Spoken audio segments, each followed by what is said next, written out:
बोलत डगरिया है। गोंडा जिला के कंवरिया है, गोंडा जिला के कंवरिया है। गेरुआ रंगाइल बजरिया है, गेरुआ रंगाइल बजरिया है। गोंडा जिला के कंवरिया है, गोंडा जिला के कंवरिया है।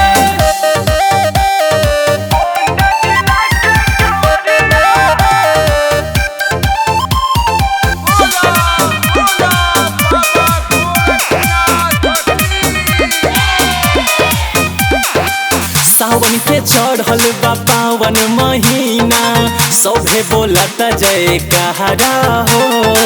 चारों ओरिया गूंजत बाटे बोल बम के नारा हो। सावन के चढ़ल बा पावन महीना, सभे बोलत जय कहरा हो। चारों ओरिया गूंजत बाटे बोल बम के नारा हो। भगती में डूबल पुजरिया है, जात सभे बाबा दुआरिया है। गोंडा जिला के कंवरिया है, गोंडा जिला के कंवरिया है।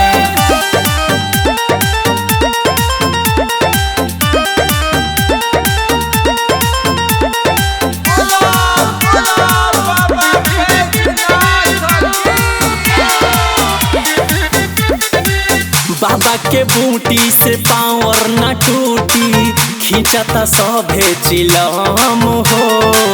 गोंडा या बस्ती चाहे बलरामपुर, बोलता वे बम बम हो। बाबा के बूटी से पावर न टूटी, खींचता सभे चिलम हो। गोंडा या बस्ती चाहे बलरामपुर, गूंजता वे बम बम हो। अरविंद यादव मुररिया है, लेके चलल बाटे गड़िया है। गोंडा जिला के